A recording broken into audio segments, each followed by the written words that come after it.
Écoutez Poutine, je vous donne tout de suite la parole, mais Poutine qui affiche cette ambition, y compris nucléaire.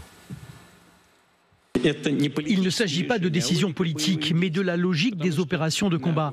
Parce que le personnel militaire regarde où c'est le mieux, où il y a des ravins, des montagnes, des rivières, où il vaut mieux que les troupes aillent pour atteindre le résultat final avec le moins de pertes possible.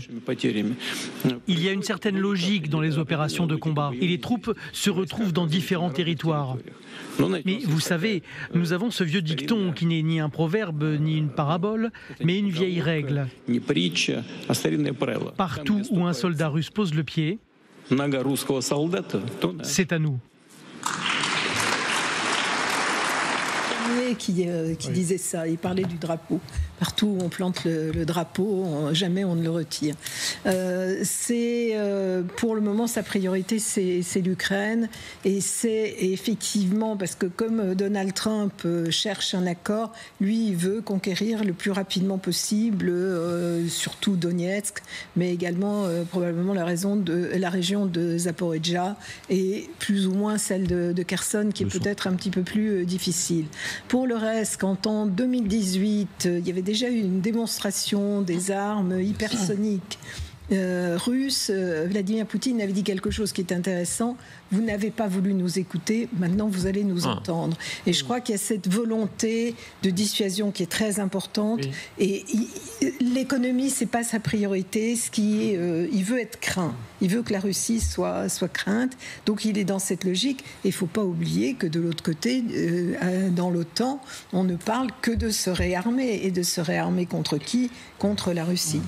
On a parlé toute la soirée de la puissance de Donald Trump en se posant la question si c'était le retour des États-Unis.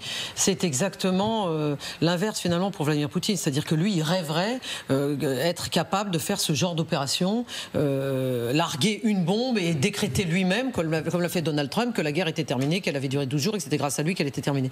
Donc Vladimir Poutine, il est dans l'inverse. Il n'arrive à rien. Aucune de ces guerres, là, je repense à la Tchétchénie d'il y a longtemps, l'Ukraine en cours aujourd'hui, ne fonctionne. Donc Vladimir Poutine, du coup, il se réarme. Du coup, la seule chose qu'il réussit à faire, et ça, son peuple y consent, c'est justement à le faire basculer en économie de guerre. Une militarisation totale de l'économie en Russie. Et ça ne s'arrêtera pas. Même si il y a aujourd'hui des officiels qui parlent de surchauffe, y compris la directrice de la Banque centrale, ça fait partie des critiques qui sont tolérées. Oui, on peut aussi ajouter dans la liste des insuccès de Poutine que vient nous donner Aniva, ce qui vient de se passer en Iran. Certes, il n'y a pas d'alliance militaire entre l'Iran et la Russie, mais la Russie est considérée depuis longtemps comme une sorte de parrain de l'Iran, voire de protecteur.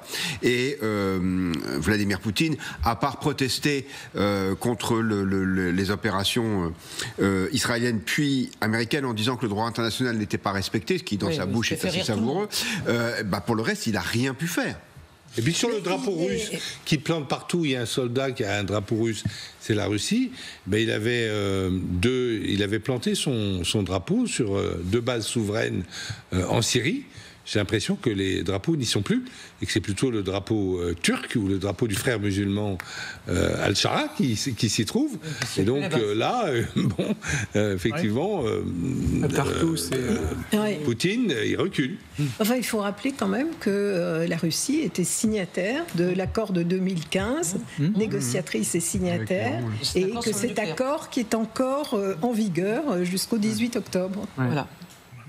Écoutez, est-ce que Trump évolue ? Parce que dans cet affrontement, on sent que Poutine n'a rien perdu de son agressivité, il en rajoute même, et Trump peut-être est devenu plus anti-russe que ce qu'on pouvait imaginer. Écoutez cet échange, c'est une journaliste ukrainienne qui à l'OTAN lui pose une question, et Trump manifeste toujours avec cette ambiguïté, est-ce qu'il est vraiment dans la compassion, ou alors est-ce qu'il fait ça un petit peu avec un petit sens démagogique, mais enfin, il veut montrer que l'Ukraine est présente à son esprit.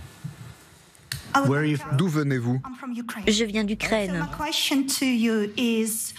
Les États-Unis sont-ils prêts à vendre des systèmes de missiles antiaériens patriotes à l'Ukraine ? Nous savons que la Russie a très durement frappé l'Ukraine. Vivez-vous vous-même en Ukraine en ce moment ? Mon mari est là-bas.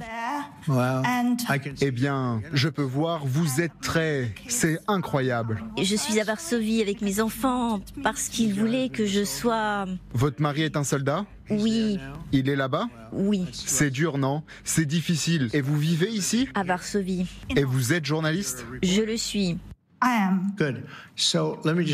Bien. Alors laissez-moi juste vous dire qu'ils veulent avoir des missiles antimissiles, d'accord ? Comme ils les appellent, les Patriots. Et nous allons voir si nous pouvons en mettre à disposition. Vous savez, ils sont très difficiles à obtenir. Nous en avons besoin, nous aussi. Nous les fournissons à Israël et ils sont très efficaces. Efficaces à 100%. Difficile de croire à quel point c'est efficace et c'est ce qu'ils veulent plus que toute autre chose. Comme vous le savez probablement. C'est une très bonne question et je vous souhaite beaucoup de courage. Dites bonjour à votre mari, d'accord ? Merci. La scène est tout à fait saisissante, parce que c'est un mélange du Trump un peu théâtral et une vraie discussion. Mais d'abord, c'est là qu'on voit à quel point il maîtrise la grammaire médiatique et comment cet homme, qui est quand même un modèle de brutalité, peut d'un seul coup jouer sur une autre corde avec un certain talent quand même, il faut bien en convenir. Mais sur le fond, c'est intéressant cette déclaration, parce que je ne sais pas si on peut lui accorder confiance, mais Trump dit, ce qui est compliqué pour livrer des patriotes aux Ukrainiens, c'est que j'en donne déjà beaucoup aux Israéliens qui en ont besoin. On n'est plus du tout sur le même registre du Trump arrivant au pouvoir et disant on arrête d'armer les Ukrainiens parce qu'il faut faire la paix maintenant. Et il y a deux explications possibles. Ou bien Donald Trump se dit qu'il balade les Ukrainiens, qu'en fait il n'a aucunement l'intention de leur fournir à nouveau des armes, ou alors il est en quelque sorte déçu par le manque de bonne volonté des Russes pour parvenir à la paix, et donc il se dit puisque c'est comme ça, qu'ils se débrouillent, que la guerre continue et que les Russes sachent que je suis prêt à aider à nouveau l'Ukraine. Bien sûr, il est très déçu, c'est évident. Il a mis beaucoup de capital politique dans cette négociation avec les Russes. Les Russes n'ont strictement rien donné. Les Russes n'ont pas accepté un cessez-le-feu. On leur demandait pas de quitter le territoire ukrainien occupé. On leur demandait pas de rendre à terme la Crimée. Pas du tout. On leur demandait simplement un cessez-le-feu pour que des négociations puissent s'engager de bonne foi entre les Ukrainiens et les Russes. Les Ukrainiens avaient accepté tout de suite. Eux ont refusé à plusieurs reprises. Trump est allé leur demander, et je pense qu'il y a une vraie déception de la part de Trump, c'est tout à fait humain. Mais Trump est-il en train de s'imposer à tout le monde ? En réalité, on a vu aux Iraniens, aux Israéliens et aux Russes, est-ce qu'il peut ? On voit naître un autre Trump ? Alors, on verra. C'est-à-dire que je pense que pour le moment, il a d'autres priorités, mais c'est plus facile de s'imposer à Israël, qui dépend entièrement pour son armement des États-Unis, l'Iran, qui est un pays très affaibli. La Russie, c'est quand même complètement différent. Je crois que maintenant, sa priorité, ça va être Gaza. Et du coup, il ne va pas parler de Russie. Alors, on verra s'il aboutit à quelque chose sur Gaza. Et à ce moment-là, il se retournera peut-être vers la Russie. La priorité, ce sont les accords d'Abraham, pour être précis. C'est lié. C'est régler Gaza pour pouvoir avoir les accords d'Abraham. Oui, tout à fait. Exactement, pour pouvoir embarquer, essayer d'embarquer. C'est ce qu'il a dit sur Fox News aujourd'hui. À la fois, il n'a pas répondu explicitement, mais l'idée, c'est la Syrie et l'Arabie saoudite. Mais ça passe effectivement par Israël, qui s'engagerait sur le chemin de la reconnaissance d'un État palestinien. Bonne chance avec Netanyahou sur ce dossier. Mais il a accepté, semble-t-il. Semble-t-il étant le mot-clé. Oui. Mais non. Par contre, sur Donald Trump, il y a les paroles et il y a les actes. Deux choses. Et c'est pour un peu vous répondre, Guillaume, tout à l'heure. En fait, quand on regarde le communiqué final à l'issue de ce sommet otanien, on voit que ça reste très compliqué pour les Européens d'aborder le sujet de la relation avec la Russie, avec Donald Trump. C'est-à-dire que c'est un communiqué qui est extrêmement court, assez lapidaire et qui n'est pas du tout explicite sur la menace russe. Donc ça reste quand même, la relation Trump-Poutine, ça reste quand même un sujet compliqué pour les Européens. Oui, mais enfin, le réarmement européen, il n'est pas comme ça. C'est pas un réarmement magique. C'est un réarmement face à la Russie. La Russie, elle est au milieu, c'est l'éléphant. Même si on ne dit pas son nom, c'est l'éléphant au milieu de la pièce de l'OTAN, puisque si on demande aux Européens de se réarmer, c'est pas contre la Chine, c'est pas contre l'Inde, c'est pas contre le Groenland. C'est pour acheter des armes américaines. C'est pour acheter des armes américaines, si possible. Oui. Contre qui ? la Russie. Non, mais Trump n'a jamais demandé aux Européens de se réarmer contre la Russie. Il a demandé de se réarmer tout court. Oui, mais la menace, c'est qui des Européens?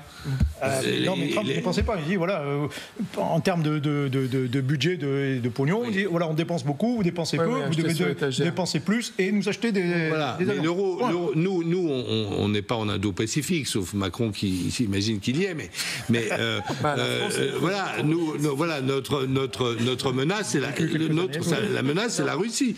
Donc et effectivement, il nous demande, Trump, de nous réarmer face à la Russie pour nous laisser seuls face à elle, absolument. Et juste vous abandonner peut-être. Vous parliez, Guillaume, des patriotes. Dans l'esprit de Trump, et c'est naturel, ce sont des armes défensives. Donc je pense que là, il y a moins un tabou sur la livraison d'armes dans son esprit défensive à l'Ukraine que d'armes offensives, type missiles Attack-MS, Storm Shadow, Scalp, etc. Poutine, toujours plus menaçant à l'égard des Russes, vous le disiez. Hein. Écoutez-le qui parle du renforcement de la triade nucléaire. Quand on dit triade, c'est quoi exactement? C'est que vous avez des moyens diversifiés. Vous avez des avions qui peuvent porter l'arme nucléaire, des sous-marins et des missiles sol-sol à terre. Voilà. Nous n'avons pas de triade français. Nous avons des avions, des sous-marins. Voilà. Plus. Effectivement. Version Poutine. Nous accorderons une attention particulière à notre triade nucléaire. Des systèmes YARS modernes seront livrés aux forces stratégiques. La production en série du dernier système de missiles à moyenne portée Oreshnik, qui a fait ses preuves en situation de combat, est en cours. Aussi, la marine comprendra de nouveaux navires et sous-marins équipés de la dernière génération d'armes de haute précision. Il y a un militarisme russe, c'est assez inquiétant. On est face à un militarisme quand même assez envahissant. Comme on a eu un militarisme prussien, allemand, prussien d'abord, à partir du XVIIIe siècle. Et ça a mal fini, ça a fini en 1945, c'est ce militarisme allemand, et ça a très mal fini. Espérons que et en 1945. Le militarisme en 1914, c'est le militarisme allemand qui vient provoquer cette guerre, en fait, qui déclare la guerre, grosso modo, pour affaiblir la Russie et frapper la France également. Et puis, le nazisme, c'est le retour aussi du militarisme allemand, bien sûr. Oui, alors le militarisme, c'était le militarisme soviétique qui a duré cette décennie et qui a cessé à partir de l'explosion de l'URSS. Et là, beaucoup de Russes se sentaient démunis. Et Vladimir Poutine, il a surfé, si je puis dire, sur cette vague, sur ce retour de la puissance russe. C'est-à-dire qu'avec Boris Yeltsin, c'était le chaos. C'était le tout début des années post-soviétiques, à partir de 1991. Donc là, il n'y avait pas du tout de militarisme du côté russe. Et puis, ça a recommencé avec, au départ, la guerre en Tchétchénie. Et puis, Vladimir Poutine, ça fait quand même longtemps qu'il est là. Et donc, aujourd'hui, il a bien compris que c'était une source de... Même pour les Russes qui seraient anti-guerre et anti-Poutine, une source de fierté. Et paradoxalement, même les déclarations de la présidente de la Banque centrale russe, qui pourtant n'est pas hostile au régime, et qui dit attention, là il y a un vrai sujet sur la croissance, il y a un vrai sujet sur l'inflation, et Poutine ne s'arrête pas pour autant. Au contraire, il y a une espèce de fuite en avant, et c'est un scénario qui est un peu inquiétant parce que l'idée c'est peut-être d'essayer de fédérer les Russes derrière lui en alimentant cette dialectique paranoïaque en disant on est obligé de nous défendre parce que l'OTAN veut nous attaquer partout, regardez, et donc malgré les efforts économiques et malgré les souffrances et les difficultés des Russes. Et ça c'est un problème parce que l'un des rares leviers qu'ont les Occidentaux et qu'ils utilisent d'ailleurs depuis le début de cette guerre, il y a maintenant 3 ans et demi ou presque, ce sont les sanctions économiques. Et donc en fait apparemment Poutine, les sanctions économiques, même si elles sont efficaces, c'est-à-dire que l'économie russe ralentit, ça ne le fait pas changer d'avis, au contraire. Il dit regardez, j'ai besoin de mes missiles, j'ai besoin d'être présent dans tous les compartiments du jeu.